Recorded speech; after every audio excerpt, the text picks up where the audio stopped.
자력 경례 안녕하세요. 반갑습니다.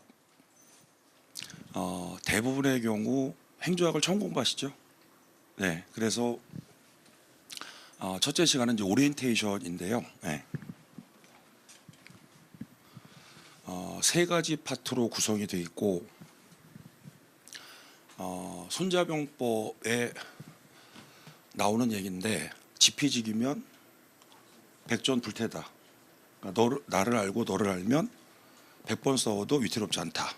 그러니까 대부분 행정학을 처음 공부하시니까 행정학이란 학문이 도대체 어떤 학문인지 그걸 먼저 알아보고요. 네. 출제 유형을 한 10가지로 분석을 할 거예요. 시험에 실제 출제가 됐을 때. 그러면 여러분들이 출제 유형을 잘 알면 공부하실 때 이 유형 여기서 어떤 유형의 문제가 나올지를 알 수 있다 그런 뜻이에요. 네. 우리 주관식이에요, 객관식이에요? 객관식인데 의외로 제가 강의를 해보면 이 문제 푸는 요령을 잘 모르시는 경우가 많아요. 객관식의 경우. 네. 그래서 문제풀이 요령을 한번 살펴볼 텐데 이 부분은 자주 보실 필요는 없어요. 자주 보실 필요는 없는데 시험 보시기 전에 특히 유형 분석하고 문제풀이는 제가 중간에 해드리지만 한 번 정도 다시 한번 보세요. 네. 자, 국어, 한국사, 영어는 좀 익숙하죠. 왜요? 중고등학교 때 공부한 내용이라는 거죠. 네. 그런데 법하고 학은 이런 과목에 비해서 좀 생소해요. 네. 그런데 그나마 행정법의 경우는 사실 이제 법의 생명은 로직, 논리거든요.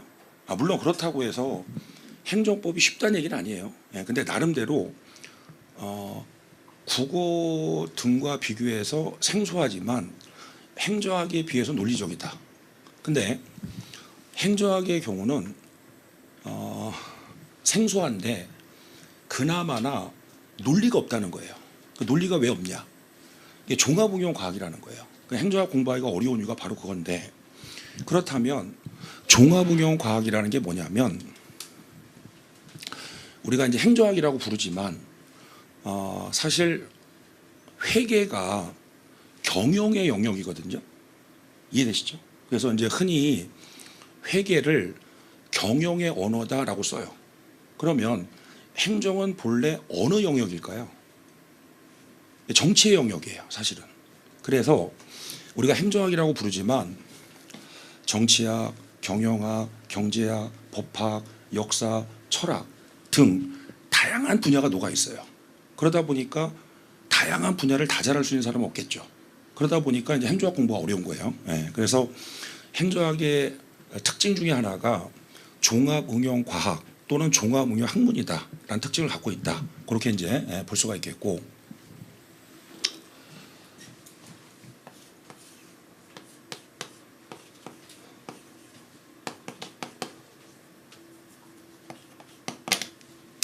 아마 뭐 아시는 분들은 잘 아실 텐데 DIKW 피라미드라고 하죠. 네. 이게 무슨 말이냐면 이제 일단 피라미드예요. 네. 데이터, 즉 자료가 모이면 뭐가 돼요? 정보가 되겠죠. 네. 인포메이션. 네. 자, 정보가 모이면 뭐가 된다? 날리지. 지식이 되겠죠. 네. 지식이 모이면 위즈덤, 네. 지혜가 된다는 거예요. 자, 이게 무슨 말이냐면 사실 기출문제가 많죠. 네. 우리가 기출문제를 쭉 분석을 해보면 기출문제 하나하나가 자료가 되는 거죠. 네. 근데 이제 이걸 모아보면 행정학이 크게 7개 편으로 구성이 되어 있어요. 그 뒤에 다시 한번 설명을 드릴 거고, 그러면 몇 문항 정도가 나오느냐. 자, 우리 몇 문항이죠? 20문항인데 표정이 어두우신 분들이 있죠. 군무원은 25문항이다. 그렇죠? 이제 군무원의 경우는 여기다 플러스 하나 하시면 돼요. 그래서 1편 기초이론에서 20문항 기준으로 했을 때 군무원 한 문제 더 하시면 돼요. 대략 평균적으로 4문제가 나와요. 그러니까 이거는 여러분들이 시험 보셨을 때 3문제도 나올 수 있고 5문제도 나올 수 있는데 평균이 그렇다는 거예요. 4문항 정도. 2편 정책론이 4문항 정도. 조직론의 경우도 평균 4문항.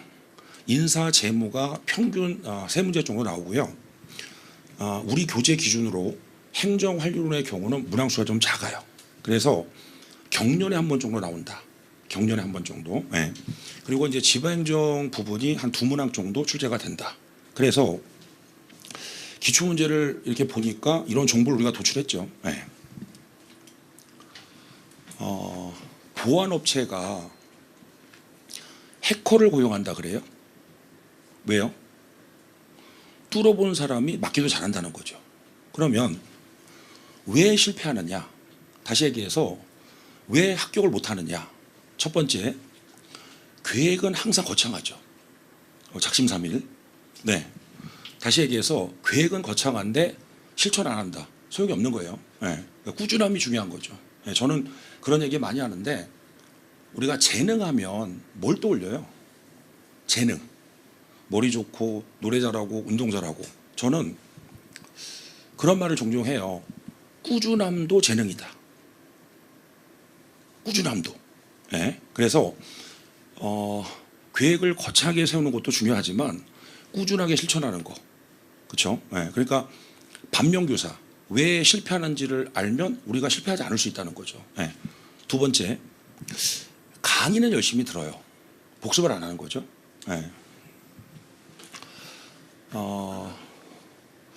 그 강사들 사이에서 그런 말을 많이 하는데요. 사실 우리 세대는 특히 시골에서는 학원이 없었어요. 네. 그래서 이제 학교 끝나면 뭐 할까요? 개천에 가서 몇 감고 아카시아 이렇게 훑어먹고. 별 차이 안 나요. 우리 사회의 변화 속도가 빨라서 그렇지. 근데 여러분 세대는 되게 사교육이 많이 발달돼 있죠. 그러니까 강사들 사이에서 학은 잘하는데 습을 안 한다는 거예요. 요즘 학생들이. 우리 집에 그런 애 둘 있거든요. 그래서 이제 우스갯소리로 요즘 그런 말 있죠. 딸 금메달, 딸 아들 은메달, 아들 딸 동메달, 아들 목메달. 그러니까 제가 목메달인데, 네, 엄마가 공부 좀 하라 그러면 둘 다 그래요. 학원에서 공부했대. 그런데 배우고 익히는 거죠. 배운 걸 익혀야 되는데 집에 와서 학원에 갔다 오면 공부했다고 생각하는 거죠. 그러니까 강의를 아무리 열심히 들어도 본인 스스로 노력하지 않으면 점수가 올라가지 않아요. 그래서 이른바 왜 복습이 중요하냐. 에빙하우스의 만각곡선인데 여러분들이 초중고를 다니면서 선생님들이 예습이 중요하다 그래요? 복습이 중요하다 그래요? 복습이 중요하다 그러죠. 그런데 돌이켜 생각해 보면 왜 복습이 중요하다라고 선생님들이 얘기해 줬나요? 안 해줬죠. 저는 그걸 얘기해 주겠다는 거예요. 복습이 왜 중요한지. 좀 이따 얘기할게요. 자, 세 번째.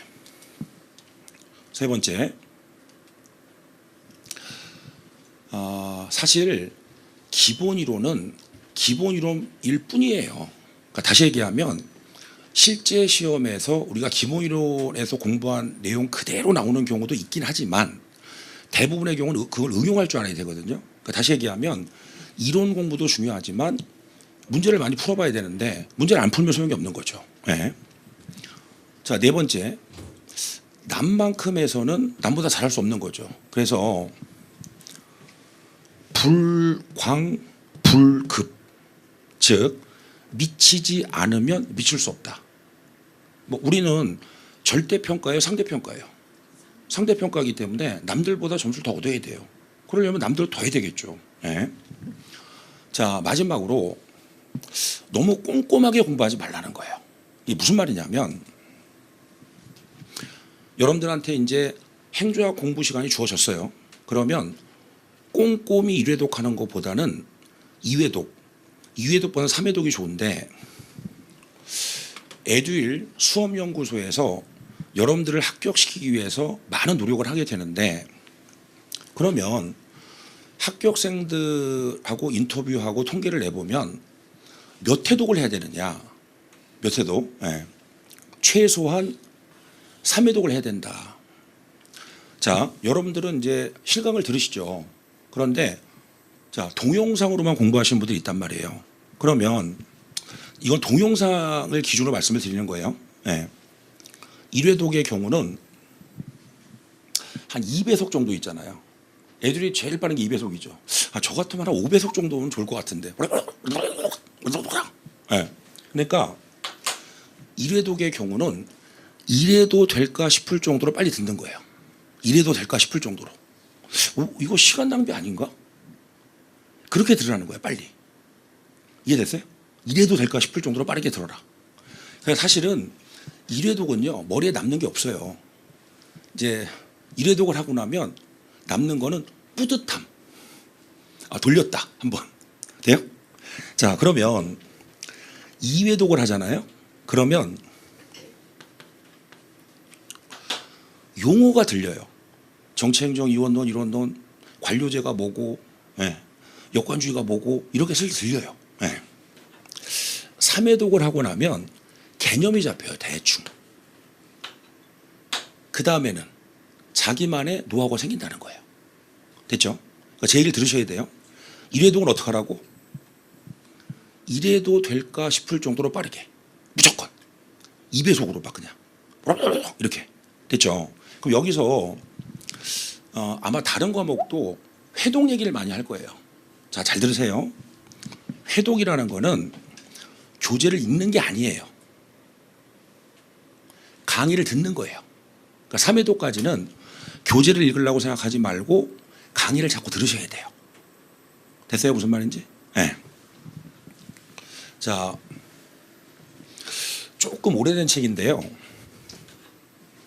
나중에 이제 검색해 보시면 알 텐데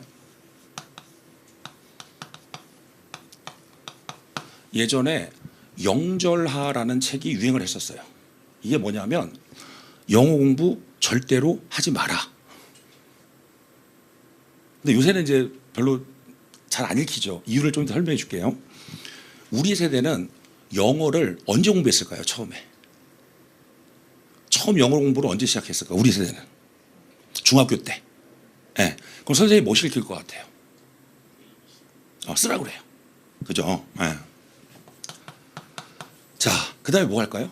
읽어요. 쓰고 나서 I am a student. 네. 자, 읽어요. 네. 자, 그 다음에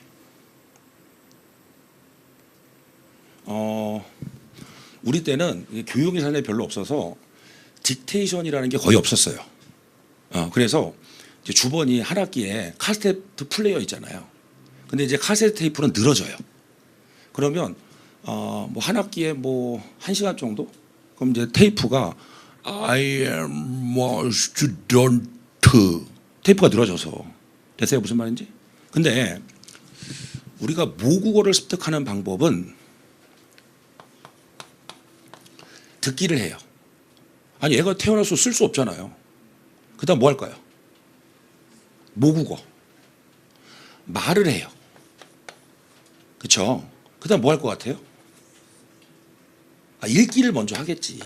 그 다음에 쓰기를 하겠지. 이게 국어의 순서예요 지금. 그러니까 이분 저자는 무슨 얘기하고 싶은 거냐면 영어 공부를 진짜 하지 말라는 얘기가 아니라 순서가 잘못됐다는 거예요. 그래서 여러분들 요새 영어 공부할 때 뭐 해요? 미드 보죠. 애니메이션 보죠. 듣는 거예요 이게.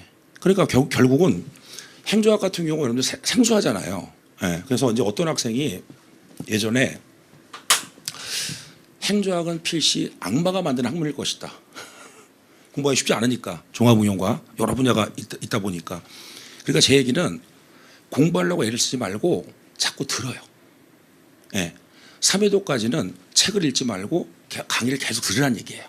이래도 될까 싶을 정도로. 특히 1회독 같은 경우는. 그러면 2회독 때 용어가 들리고 3회독 개념이 잡힌다. 이해됐죠? 무슨 말인지? 예. 그렇게 이해하시면 될 것 같고 이렇기 때문에 실패한다는 얘기예요. 예. 꼼꼼히 보려고 하면 실패한다. 됐죠? 예. 자, 그럼 이제 아까 에빙하우스 얘기했는데 결론은 뭐냐면 공부하라는 얘기예요. 그런데 똑같이 공부를 하더라도 어떻게 하면 효율적으로 공부할 수 있느냐. 그래서 에빙하우스라는 학자가 망각이라는 걸 연구한 거예요. 예. 공부하고 10분 지나면 망각이 시작이 돼요. 예. 하루 지나면 70%를 망각해요.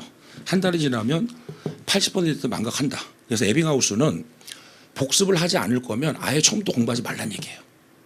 복습을 하지 않을 거면. 예. 그래서 이분이 가장 효과적 기억 방법은 사회주기 복습. 그럼 뒤집어 얘기하면 공부가 끝나고 나서 바로 복습하면 되겠죠. 자, 하루 지나서 복습하면 되겠죠. 예. 일주일 지나서 복습하면 되겠죠. 한 달 지나서 복습하면 되겠죠.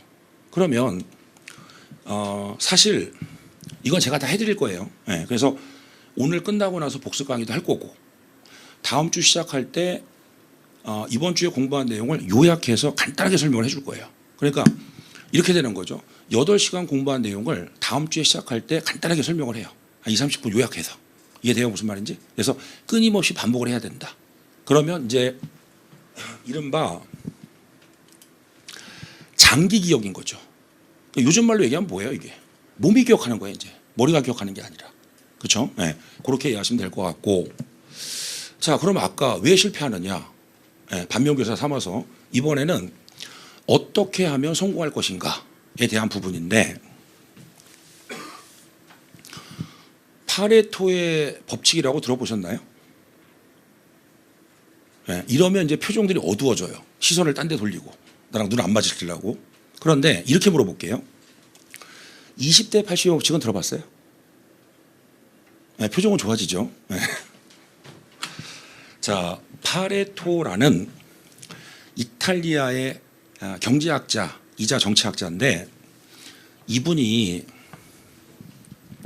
이탈리아 상위 20%가 이탈리아 전체 부의 80%를 소유하고 있고 나머지 80%가 20%를 소유하는 구조를 발견해요. 그래서 요거를 20대 80의 법칙 또는 파레토의 법칙이라고 합니다. 요즘에는 20대 80의 법칙을 넘어서 10대 90의 법칙이라 그래요. 이게 뭔 말이에요? 그만큼 부익부 빈익빈이 심화됐다는 뜻이죠. 상위 10%가 이탈리아 전체 부의 90%. 부익부 빈익빈이 심화되면서. 근데 이게요. 법칙이잖아요. 그럼 이탈리아만 적용되는 게 아니라 우리 시험에도 그대로 적용이 된다는 거예요. 자, 이때까지 기출문제를 긴 호흡을 갖고 문제를 분석해 보면 그대로예요. 20대 80의 법칙. 이게 무슨 소리냐? 이 80%는요. 매해 거의 반복적으로 나오는 문제예요. 그러니까 저는 이걸 빈출 문제라 그래요. 기출 문제 중에서도 매번 반복적으로 나온다. 네. 그럼 20%는 뭐냐? 저는 이걸 생출 문제라고 보통 표현하는데 처음 나온 문제죠. 네. 그러면 생출 문제를 왜 낼 것 같아요? 출제자들이. 그렇죠. 빙고. 틀리게 하려고. 근데 그거를 좀 세련되게 표현해 보면 네 글자로 난도 조절. 이해되세요? 난도 조절용. 또는 수능에서 뭐라고 표현해요? 변별력 확보. 그런 아름다운 말을 쓴단 말이에요, 학자들은. 됐어요? 네. 자, 그런데 생출 문제가 크게 두 가지가 있어요. 하나는 뭐냐면 일회성 문제. 그러니까 일회성 문제는 뭐냐면 정말 여러분들이 시험 볼 때 한번 나오고 안 나올 거고 여러분들이 자녀가 시험 볼 때 한번 나올 거예요. 그냥 난도 조절을 위해서 그냥 무식하게 낸 거예요. 그냥. 그러니까 맘 먹고 그러니까 이거를 수능에서는 킬러 문항이라 그래요. 그리고 이게 쓰면 안 되는 말인데 약간 일본 투인데 불이타라고 해서 불이타 알아요? 불의타 뜻하지 않게 의도 터졌다. 그런 말을 써요 수험가에서. 네. 그러니까 이거는 의미가 없는 거예요. 이거는. 근데 처음 나온 문제라고 하더라도 방향성을 가진 문제가 있어요. 그러니까 예를 들어 볼게요. 23년 지방직 9급에서 공공가치론이 나왔어요. 올해 또 나왔어요. 사실 23년도에도 제가 나올 것 같아서 그걸 모강에 동영 모의고사라고 있거든요. 거기서 했는데 나왔는데 올해 또 나왔어요. 네, 무해 공공가치 창출론이라고 해서 왜 그러냐면 그 부분은 대학 규제가 개정이 되면 새로운 내용이 들어가잖아요. 새로 들어갔어요. 나올 것 같아서 한번 기본서에 넣기는 그렇고 한번 정리를 해봤는데 역시 나왔더라고. 그러니까 이런 거는 여러분들 조심하셔야 돼요. 이게 고득점이야. 이해됐어요? 무슨 말인지? 그럼 여러분들이 이제 이런 거예요.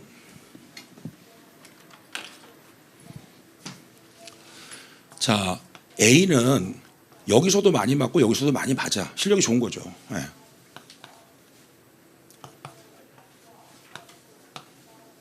물론 다 맞고 다 틀렸다는 얘기는 아니에요. 네.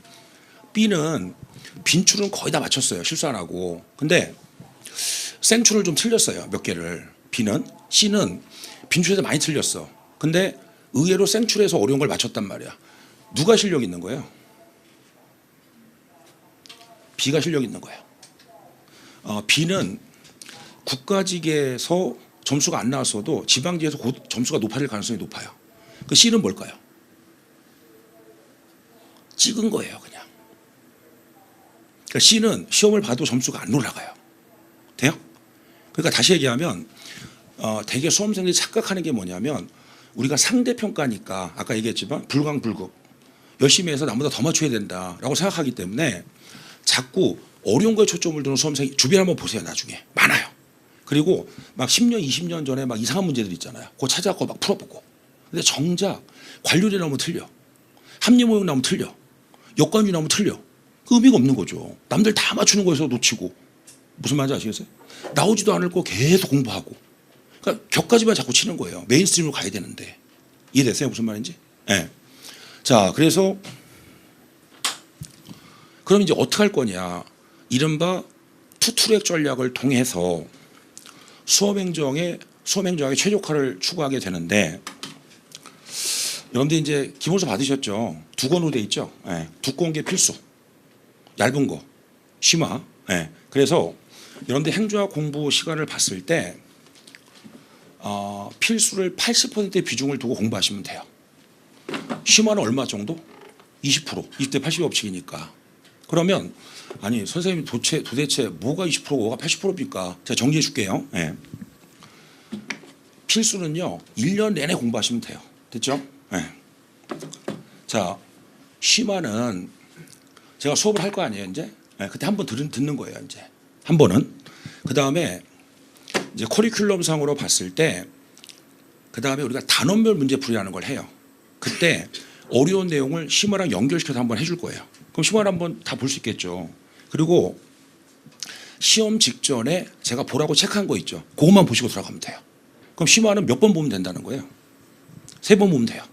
더 깊게 볼 필요도 없어요. 심화는 잘 안 나와요, 시험에. 그래서 저는 불리한 거예요.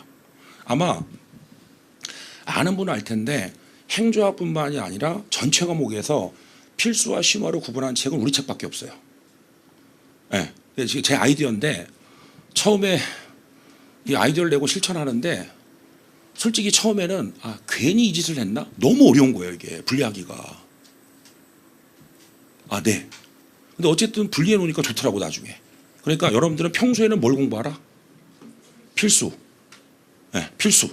그 다음에 심화는 강의 한번 듣고 단어별 문제풀이해서 연결하고 마지막에 정리 한번 하고 그리고 간단히 끝내시면 돼요. 됐죠? 네. 그러면 그거를 제가 이제 보여드릴게요. 아까 얘기했듯이 20대 80 법칙이잖아요. 네. 그래서 매번 출제가 되는 빈출 문제의 경우는 기본이론이죠. 예, 필수. 그리고 이게 이제 법률 특강을 제가 따로 해요. 법률 특강을. 예, 그거는 법령 문제가 한 5문제 정도가 나와요. 어떻게 보면 많으면 많다고 볼 수도 있고 적으면 적다고 볼 수 있는데 양이 워낙 많아요.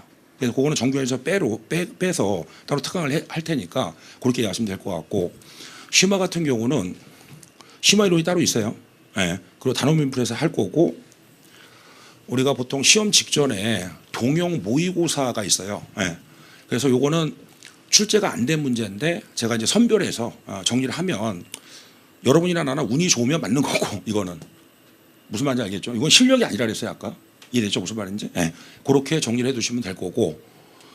자, 파트 2 출제형 분석인데, 부제가 출제 유형을 알면 정답이 보인다. 근데 제가 몇 가지로 분류했다 그랬어요? 10가지. 그러면 실제 시험에서 1번이 많이 나오겠어요? 10번이 많이 나오겠어요? 1번이 많이 나오겠지. 첫 번째 출제형이 뭐냐면 대부분의 문제는 개념형이에요. 자, 시작하기 전에 제가 당부를 드릴 텐데 정답은 의미 없어요. 유형을 보시라는 거예요. 형태를 보라고. 내용을 보지 말고. 왜? 내용은 우리가 계속 공부를 할 거란 말이에요. 그러니까 지금 신경 쓸 필요 없어요. 특히 처음 공부하시는 분은 답을 몰라도 돼요. 네. 그래서 실적주의 공무원 제도가 뭐냐? 이거다. 됐어요? 무슨 말인지? 네. 좀 이따 다시 한번 보여줄 거고. 그래서 여러분들이 행정학 공부할 때 처음부터 끝까지 아토즈 개념만 정확히 공부하셔도 최소한, 제가 볼 때 최소한 70점은 나와요. 개념만 하셔도. 왜 그러냐면, 자, 얘를 이렇게 한번 볼게요. 아까 20대 80에 보시라 그랬죠. 사실은 정확하게 얘기하면 60, 20, 20으로 구성되어 있어요. 이게 무슨 소리냐? 여러분들 대한민국 자격증의 경우 대부분은 과락 없이 평균 몇 점이 합격이에요? 60점. 이게 60점이라는 점수가 어떤 점수냐면, 이 사람은 60점을 딱 맞았어요. 딱 점이라고 하거든요. 보통 자격증 시험에서는. 얼마나 좋겠어요.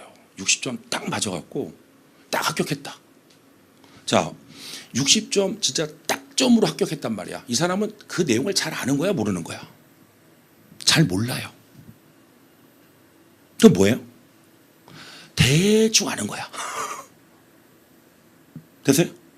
그러니까 이 얘기가 무슨 얘기냐면, 여러분이 이제 공부를 해보시면 알겠지만 60% 정도는요, 반년, 3개월 그 정도만 해도 맞춰요. 이거는요, 실수하지 않으면. 그런데 이 20%는 빈출 문제이지만 약간 공부를 열심히 해야 돼요. 좀 어렵고 뭐 이런 부분이에요. 얘는 생출 문제라고 얘기했죠. 그럼 이거를 이제 수학의 체면적을 이용해서, 잘 봐요. 그러니까 60% 맞추는 건 되게 쉬운 거예요. 돼요? 거기다 나머지 찍어서 맞출 수 있잖아. 자, 그러면 더 맞추려면 체면적이 이렇게 넓어지겠죠.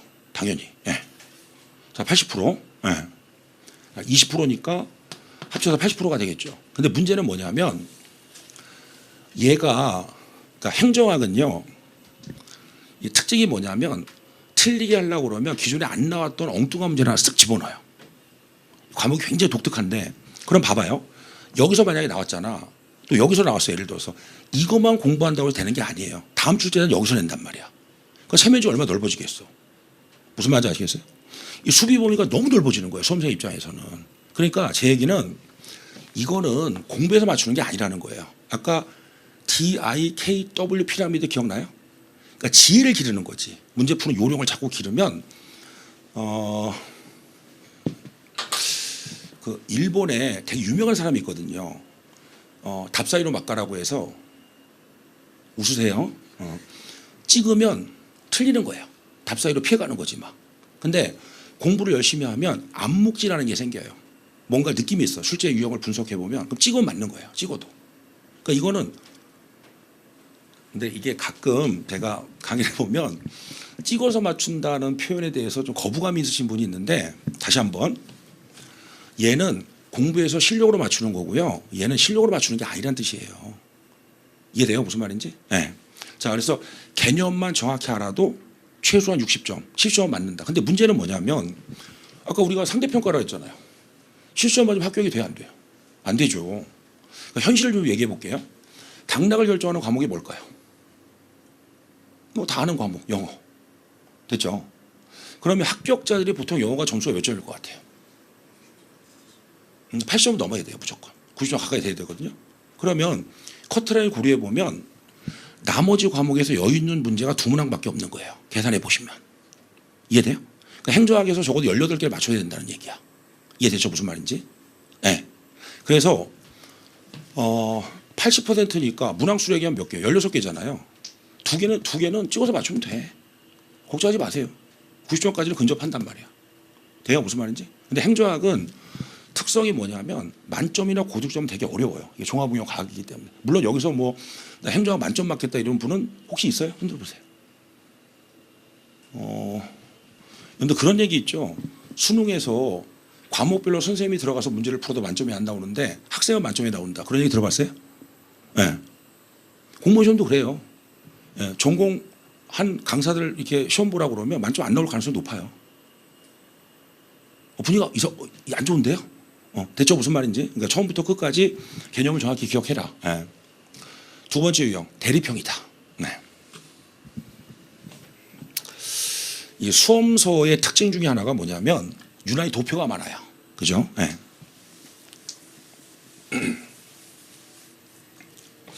자, 이제 좀 이따 바로 연습을 해볼 텐데. 자, 결론은 이거예요. B가 아닌 거. A가 아닌 거. B. 됐죠? 자, 그럼 이제 잘 봐요. 아까 이래도는 어떻게 하라 했어요? 이래도 될까 싶을 정도로 빠르게. 네. 요즘 수험가에서 굉장히 잘 쓰는 말이 하나가 있는데요. 네.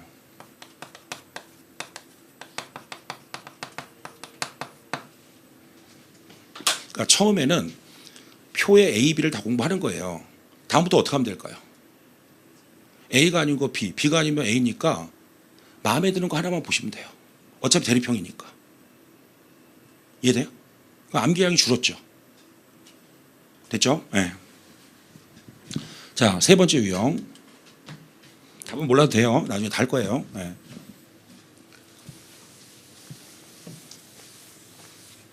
근데 A와 B가 대리평이니까 몇 개예요? 지금 내가 너무 어려운 걸 물어봤어요? A, B가 대리평이니까 몇 개냐고. 2개잖아요. 분위기가 왜 이러지? 너 너무 어려운 걸 물어봤어요? 네. 자, 잘 봐요.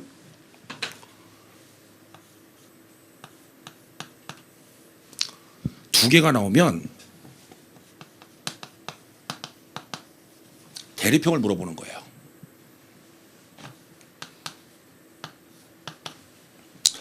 우리가 나중에 다 공부할 텐데 행정학에 보면 아담스의 형평성 이론이라는 게 있어요.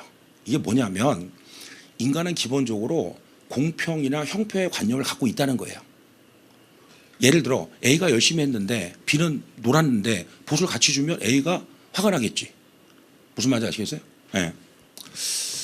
자, 제가 이제 보여드릴게. 실제로. 네. 어디를 이제 잠깐 보시냐면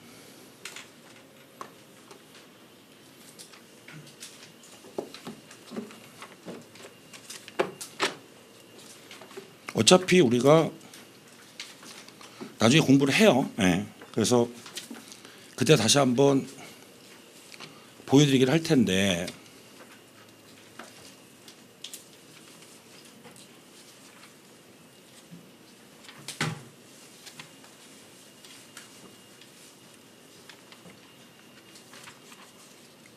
자, 필수예요. 제가 그러니까 별 말 없으면 필수로 하는 거예요. 네. 자, 57페이지 보세요.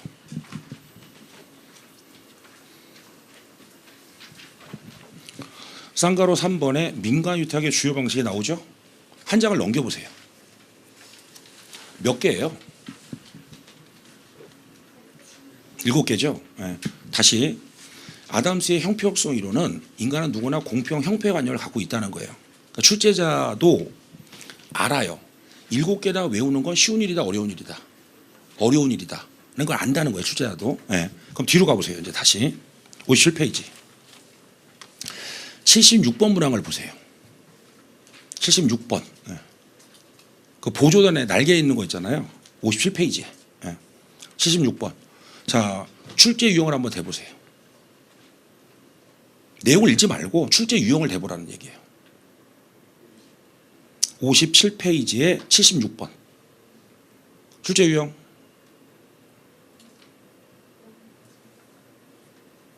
아니. 출제 유형을 대보라니까. 지금 우리가 본 거.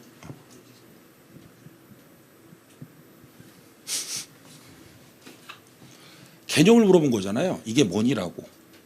근데 좀 너무 어려운 걸 자꾸 물어보고 있나? 됐어요? 그러니까 76번. 일정한 구역 내에서 어쩌고 저쩌고 본문을 잠깐 보세요. 쌍가로 3번 동그라미 번 기억본에 보면 민간 조직에서 일정한 구역 내에서 어쩌고 저쩌고 얘가 면허라는 거예요. 이게 개념형이라는 거예요. 돼요 지금 무슨 말인지? 개념형. 출제 유형. 네. 그러니까 3개 이상일 때는 뭘 묻는다는 거예요. 일단 기본적으로. 개념을 물어봐요.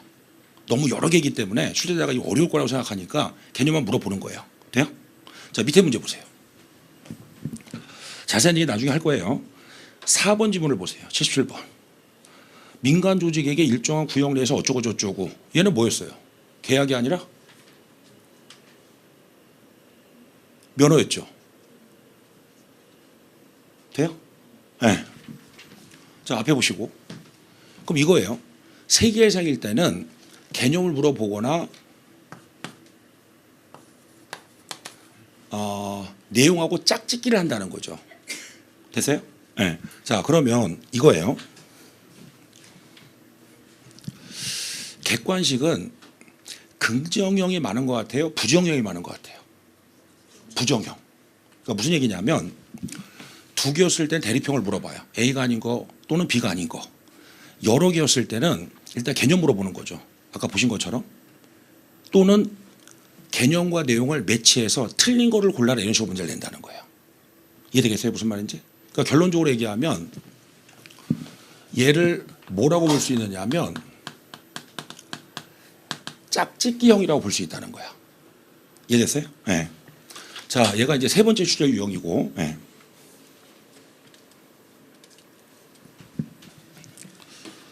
아까 2번째 유형이 아까 뭐라 그랬죠? 그거는 3번째고. 자, 대립형 기억나요? 네. 대립형. 자, 이번에 뭐였어요? 대칭형.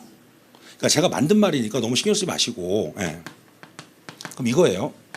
대립형은 뭐냐면 말 그대로 A가 아닌 거, B가 아닌 거 이런 식이잖아. 그럼 대칭형은 뭐냐면 자, 잘 봐요. 여러분 집단의 반대말이 뭐예요? 대칭적 표현이. 그렇죠. 개인이죠. 네. 근데 나중에 다시 한번 할 거예요. 네. 공공선택론은 방법론적 개체주의라 그래요. 개인과 개체는 같은 말이에요. 네. 그러면 집단은 뭐가 되겠어요? 전체가 되겠지, 전체. 네. 그래서 공공선택론의 경우는 방법론적 개체주의인데 집단주의, 전체주의 이렇게 낸 거지. 이해됐어요? 무슨 말인지? 대칭적 표현을 써서. 네. 그렇게 보시면 되고. 자, 아까도 얘기했지만 20문항 기준으로 평균 5문제 정도가 출제가 돼요. 네. 자, 출제 유형이 지금 몇 개라 그랬어요?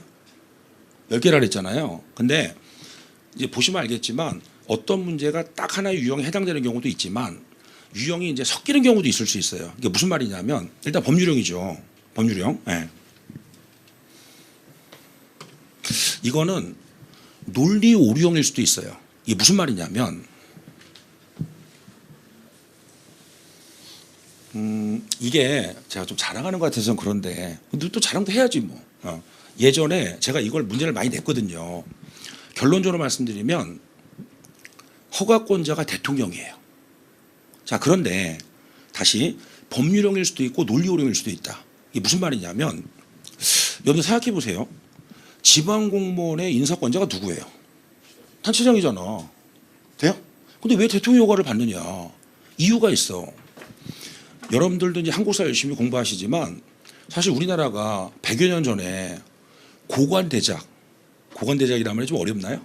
고위 공무원들이 나라 팔아먹으려고 안달이 났었단 말이야. 이해됐어요? 네. 이 영예라는 게 뭐냐면 자기를 수여하는 거야. 백작 같은 거. 증여가 돈을 받는 거야. 이해됐어요? 네. 그래서 이게 우리나라가 비정상적으로 높아요. 무슨 말인지 이해돼요? 그러니까 사실은 국가공무원이나 지방공무원이나 허가권자가 대통령이거든. 사실은 제가 볼 때는 국가공무원도 기관장이나 높아도 행안부 장관 정도 하면 되거든요. 대통령. 그리고 단체장 인사권자인데 대통령한테 허가를 받는단 말이에요. 그건 우리의 아픈 과거의 역사 때문에 법을 이렇게 제정한 거란 말이야. 그러니까 비정상으로 높은 거야, 허가권자가. 이해돼요? 그래서 법에서 낼 수도 있고 법의 어떤 그 특징 같은 거 있잖아요. 그것 때문에 제가 여러 번 문제를 냈었는데 요즘에 많이 나와요, 최근에. 거의 예전에 거의 안 나왔었는데. 지금 이해돼요? 상당히 특이한 겁니다, 이게 대통령이라는 게. 예. 자, 여섯 번째 넘어가기 전에 행정법에서 할지 안 할지 모르겠는데 여기 조심할 게 하나가 있어요. 그러니까 법령을 공부할 때는 요걸 조심하셔야 돼요. 의외로 이게 잘 나오는데 법조문에 보면은 포함되느냐 제외되느냐를 많이 물어봐. 아마 행정법에서 그런 문제가 가끔 나올 거야. 행정법에서도. 예. 법령의 경우 그렇다는 거예요. 예. 자, 그 다음에 박스형인데요. 사실 박스형은요, 문제 푸는 요령, 이것도 마찬가지죠. 법령형이 될 수 있고 박스형이 될 수 있는 거죠. 이해되죠? 예, 혼재가 될 수 있는데 박스형은 사실은요, 문제 푸는 게 되게 쉬워요. 제가 말하는 그대로 풀으시면 돼요. 박스형을 잘 못 푸르신 분의 특징이 있어요. 그게 뭐냐면 문제를 계속 읽어본다고요. 근데 박스형 그렇게 하시면 안 돼요. 자, 잘 보세요. 이제 다시 한번 얘기하지만 처음 공부하시는 거에 내용을 몰라요. 다음에 공부할 거예요. 예. 자, 공직지원법에 보면 이해충돌 방지무가 있어요. 긍정형이죠. 자, 그럼 맞죠. 예. 그러면 니은을 읽지 말라는 거예요. 박스형의 경우는. 자, 바로 선택지를 보세요. 자, 1번은 맞아요, 틀려요? 맞죠? 2번 맞죠? 자, 3번 틀리죠. 수험생의 영원한 필살기 소고법. 무슨 말이냐? 시험장에 가서 3번 지우세요. 기억이 없으니까. 3번 맞아요, 틀려요? 기억 없죠? 틀리죠? 확률이 2배로 올라갔죠. 됐죠? 자, 이제 그 다음에 어떻게 하는 거예요? 니은을 보는 거예요. 등록재산, 그러니까 재산을 등록하는 것도 있고 등록한 재산을 공개하는 것도 있어요. 4급 이상은 등록을 하는 거고 1급 이상은 공개하거든요. 나중에 다시 할 거예요. 이거는 잘 나와요. 네. 자, 그러면 니은 뭐 맞았죠? 답은 뭐예요? 1번이죠. 자, 여기서 중요한 걸 우리가 발견할 수 있는데 좀 이따 보시면 알겠지만 이게 만약에 박스형이 아니잖아요. OX가 있을 수 있기 때문에 다 봐야 돼요. 근데 지금 절반에서 이미 문제를 풀었죠. 그러니까 시험장에 가시면 1번 찍고 넘어가는 거예요. 이런 문제들은. 즉 시간을 줄이는 게 핵심인 거예요. 그러니까 시험장 가보시면 알 텐데 여러분들 그런 말 있죠. 올림픽에서 그날 컨디션에 따라서 금은도 색깔이 달라진다. 메달 색깔이. 그러니까 시험장에 간 사람은 나름대로 합격할 자신 있으니까 가는 거예요. 여러분들 시험장 가보시면 결실이 몇 %일까요? 평균적으로. 한 30% 정도 안 와요. 왜 안 올까? 그렇죠. 마음 잡아보려고 접수를 했는데 토요일 날 괜히 뭐 아침 일찍 그냥 뭐 안 될 것 같은데 뭐 전날 고민하다가 자는 거예요, 그냥. 30%는 자기가 시험 봐도 합격할 수 없다는 걸 본인이 너무 잘하는 거예요. 본인이. 무슨 말인지 아시겠어요? 그럼 뒤집어 얘기하면 시험 보러 온 70%는 열심히 하면 합격할 수 있다는 막연한 희망을 갖고 온 사람들이지. 돼요? 그때부터는 공부 열심히 하고 실력이 중요한 게 아니라 시간 내에 끊어주는 게 중요한 거예요. 시간 내에 끊어주는 거. 제가 예전에 Q&A를 통해서 어떤 질문을 받았냐면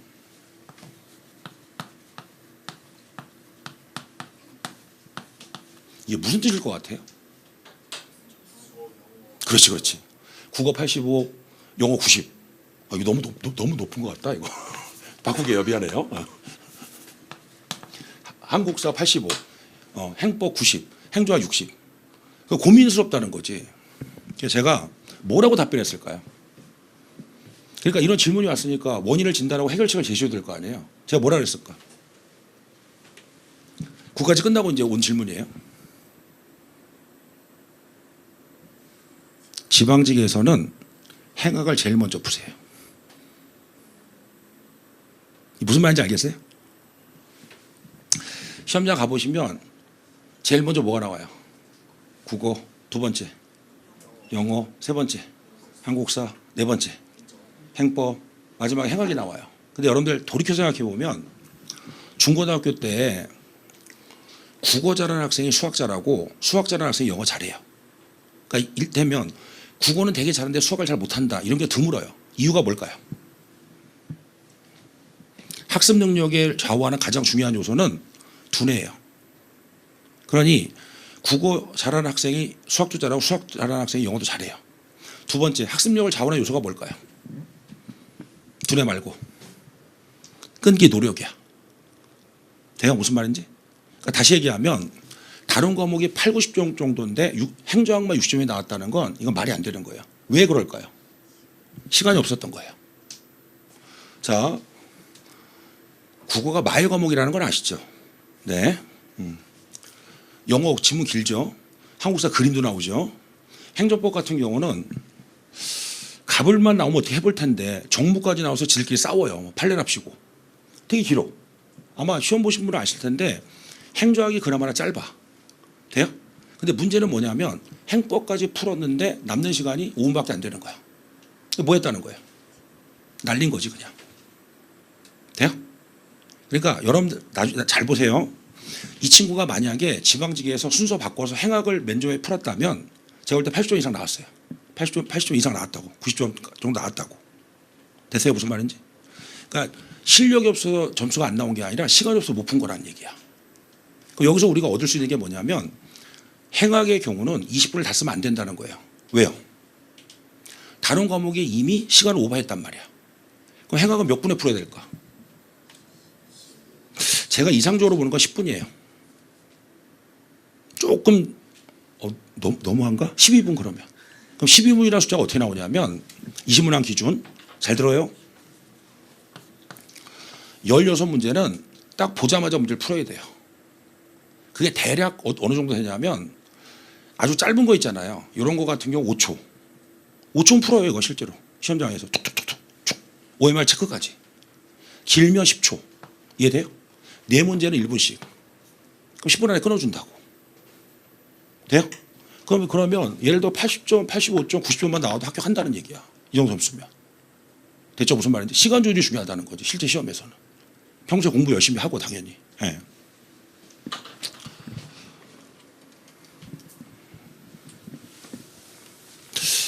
자, 이게 이제 공부하시다 보면 의외로 많은데요. 순서 바꿔치기예요. 네. A보다 B, A는 B에 비해서 이걸 약간 변형하면 이렇게 되는 거예요.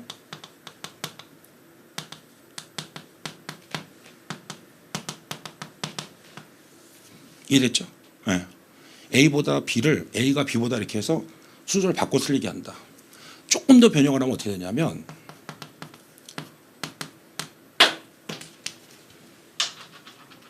근데 실제 시험을 문제를 보시면 여기 쉼표가 반드시 있어요. 쉼표가.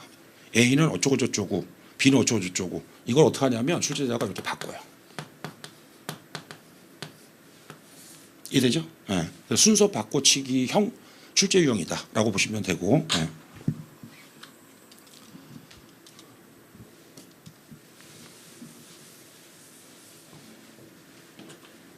자, 있다 없다. 있다 없다.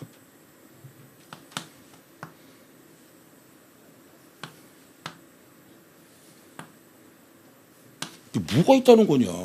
숫자예요, 숫자. 되세요? 네. 잘 들으세요. 아까 지피지기면 100점 불태라 그랬죠? 출제자가 좋아하는 문제는 문제 없는 문제.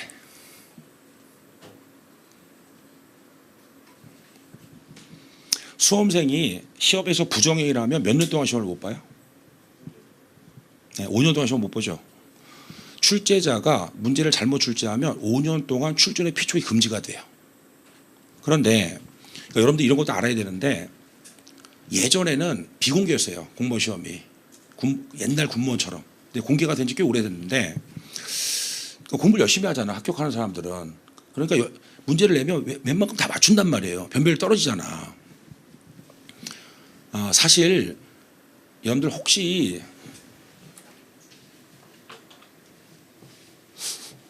석좌 교수라고 들어보셨어요? 석좌 교수. 이 석좌 교수가 뭐냐면 그 대학하고 이제 계약을 했어요. 교수 임용 계약을. 네. 그러면 65세까지 정년을 보장해 주는 거예요. 중간에 뭐 이렇게 따로 계약하는 게 아니고. 네. 처음 들어보셨구나. 그래서 이 교수도 계급 체계가 있어요. 전임 강사. 전임 강사 강사가 아니에요. 교수예요. 그러니까 전임 강사를 알아볼 수 있는 제일 좋은 방법은 그 대학에 연구실이 있으면 전임 교수예요. 이제 쉽게 얘기하면. 더 좋은 방법은 이메일 있잖아요. 이메일을 뭐 네이버 뭐 다음 지메일 이런 거 쓰면은 강사고 시간 보따리 장수고 학교 메일 있잖아. 그걸 쓰면은 교수야. 쉽게 얘기하면. 대부분. 네, 그리고 전임 강사 몰라도 돼요. 조교수, 부교수, 뭐 정교수 이렇게 되는데 대부분의 교수는 2년, 3년마다 대학하고 계약을 해야 돼요. 근데 그 교수를 평가하는 요소가 되게 크게 세 가지가 있거든요. 첫 번째, 강의. 거기서 거기야. 연구, 논문 쓰는 거야. 거기서 거기야. 세 번째가 뭐냐, 사회참여인데 이 국가가 주관한 시험에 출제로 들어간 게 상당히 높아요, 점수가. 근데 생각해 봐봐요. 문제를 잘못 내서 피촉이 5년 동안 금지가 되면 자기 점수가 깎이잖아. 계약하기가 어렵잖아, 대학이랑. 무슨 말인지 아시겠어요? 그럴 때 쓰는 방법이 뭐냐면 숫자를 바꾸는 거야. 이해돼요? 무슨 말인지? 그러니까 출제자는 문제 없는 문제를 좋아해요. 그러니까 복수답이나 정답 없음 나오면 골치 아픈 거야, 출제자 입장에서. 무슨 말인지 아시겠죠? 네. 그래서 나중에 보시면 알겠지만 정례회는 매년 2회예요, 2회. 2회인데 사이를 바꾸는 거야. 그러니까 이게 무슨 얘기냐면 지문 중에 숫자가 딱 하나 나오잖아요. 웬만하면 얘가 답이야. 그래서 아까 얘기했듯이 공부 안 하고 찍으면 답사위로 바꿔. 일본에 유명한 사람이 있단 말이에요. 답사위로 바꿔. 찍으면 틀려. 근데 아까 얘기했잖아요. DIKW. 그러니까 공부 열심히 하고 이렇게 출제형 분석하면 찍어도 맞출 수 있다는 거지. 오히려. 이해됐어요? 네, 그 숫자형. 네. 자, 9번째. 극단적 표현은 틀린다. 네. 바로 보이죠? 이런 거. 네. 자, 그 다음에 사실 제일 여러분들 입장에서 어려운 문제가 논리 오류형인데 이게 뭐냐면 내가 알고 있는 걸 바탕으로 문제를 풀었을 때 틀려요, 오히려. 네. 자, 어디를 잠깐 보시냐면 152페이지 잠깐 보세요. 152.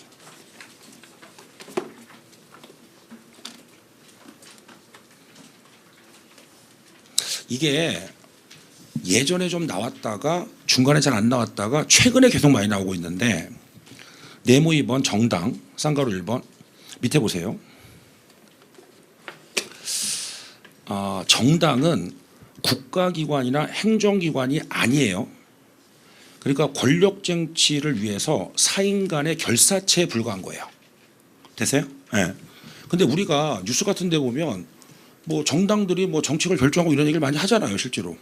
당정 뭐 협의체 구성해가지고. 그러니까 결론은 뭐냐면 좀 이따 드릴 텐데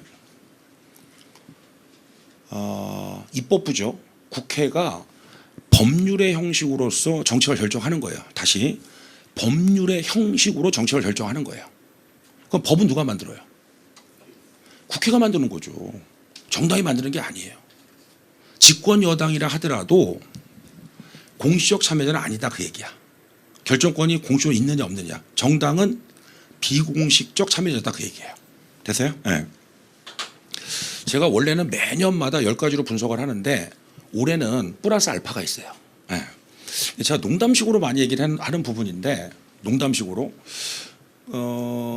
24년도 국가직 지방직에 나왔어요. 이게. 예. 여러분 생각해 봐봐요. 철의 삼각이니까 몇 개 같아요? 3개 같죠. 그래서 제가 우스갯소리로 아니고 골라봐라 4번. 뭔 말이에요? 3가지 빼면 답이 되겠죠. 이해돼요? 예. 법원은 없어요. 철의 삼각에서. 예. 그 다음에 피터스가 말하는 미래 국정관리 4가지가 있는데 시장 모형이 있고 참여 모형이 있고 얘가 원래 신축 모형이에요. 예. 탈규제 모형. 그러니까 우리가 사지기 때문에 잘 봐봐요. 3가지로 딱 떨어지거나 이해돼요? 그럼 이제 엉뚱한 거 하나 집어넣고 4가지 예산을 싹 바꾸는 거지. 사지형 출제예요. 이게. 사지형. 그럼 오지형 같은 경우는 어떻게 하면 될까요? 4개로 딱 떨어지는 걸 조심해야 되겠지. 근데 우리는 대부분 사지형이기 때문에 3개로 딱 떨어지면 앞으로 조심하셔야 돼요. 하나 쓱 집어넣어요. 아무거나. 그런 패턴이 좀 있어요. 오늘도 나올 텐데. 예. 자, 그 다음에 문제풀이 요령인데 공부를 열심히 하는 건 당연하고 문제 푸는 요령이 중요한 거예요. 예. 자, 앞에 보시고 아까 긍정형이 많다 그랬어요? 부정형이 많다 그랬어요? 예. 부정형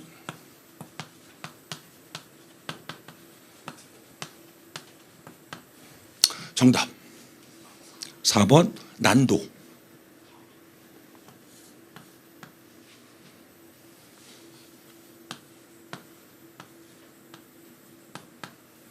정답 4번 난도.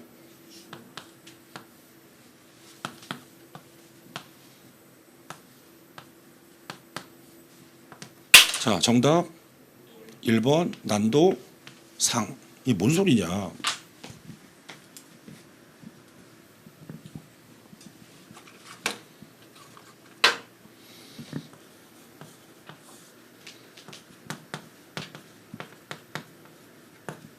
예전에는 5급 승진의 경우는 반드시 시험을 봤었어야 돼요. 그게 그 유명한 사무관 승진 시험이라고 해서 5급은. 예.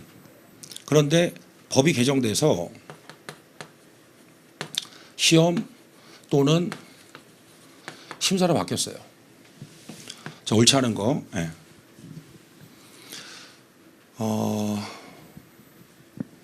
시험 있잖아요.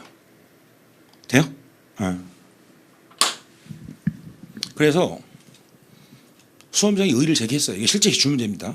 오래된. 예. 자, 이거부터 먼저 얘기해 줄게요. 표정이 안 좋아서 우리 시험은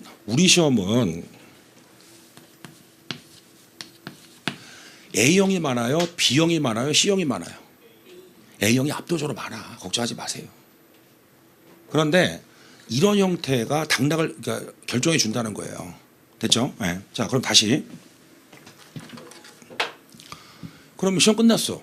의의신청을 하겠죠. 예. 의의신청을 뭐라고 했을까요? 시험도 있잖아요.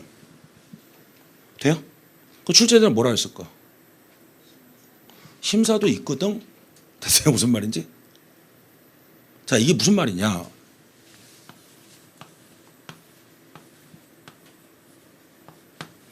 이제 이해돼요? 예. 그러면 그 수험생의 의의신청 내용대로 만약에 자, 국가공무원의 경우 5급 승진에는 시험만을 거쳐야 한다 이러면 명확하게 4번이 답이죠. 지금 이해돼요? 무슨 말인지? 그러니까 이 학생은 시험도 있다는 거고 출제자는 심사도 있다는 거예요. 둘 다 얘기하라는 거야. 근데 만약에 시험만을 거쳐야 한다. 돼요? 이러면 무슨 문제가 생길 것 같아? 이게 무슨 출제 유형이에요? 극단형. 난도가 너무 떨어지는 거예요. 지금 이해돼요? 무슨 말인지? 네. 자, 잘 봐요. 이제 만약에 선임수이라는 게 뭔지 알죠? 임용된 순서대로 승진시켜주고 월급 올려주고. 네. 승진 기준을 선임 순위에 중점을 두는 경우 객관성 확보가 좋아요. 근데 만약에 없다라고 나왔다고 쳐봐봐. 돼요? 무슨 말인지? 네. 그럼 이번에는 이 학생이 뭐라고 신청을 했을까? 자, 답은 몇 번이에요? 이렇게 되면 1번이죠. 지금 이해하고 있어요? 네. 자, 뭐라고 신청했을까? 응? 일단 이 학생의 주장은 복사비라고 주장을 하는 거예요. 1번도 틀렸지만 4번도 틀렸다. 출제자 뭐라 했을까? 이번에는 시험 있잖아. 그러니까 뭘 조심하셔야 되냐면 지문 중에 맞을 수도 있고 틀릴 수 있는 경우가 있잖아요. 잘 들어요. 얘는 왜 4번이 답일까? 그렇지, 빙고. 나머지가 다 맞기 때문에 얘는 틀리게 본 거예요. 출제자는 틀리게 낸 거고. 얘는 왜 맞을까? 1번 명확히 틀리잖아. 이걸 조심하셔야 돼. 문항수가 많지 않지만 아니 거의 없어요 실제로는. 근데 이런 거 한번 속아 넘어가면 뒤집어 얘기하면 이런 걸 맞추잖아요. 빈출 문제 몇 개 맞추는 것보다 더 강력한 효과를 갖게 되는 거지. 무슨 말인지 아시겠어요? 그러니까 그 결론은 객관식 시험은 문제 푸는 요령 자체가 중요하다는 거예요. 이해됐죠? 무슨 말인지? 네, 그렇게 이해하시고 오리엔테이션 여기까지 할 거예요. 다시 한번 얘기하면 출제 유형이나 문제 풀이 요령 같은 경우는 뭐 여러 볼 필요는 없지만 다시 한번 리마인드 할 필요는 있다. 그렇게 보시면 돼요. 네, 잠깐 쉬었다가 내용을 보도록 할게요. 네.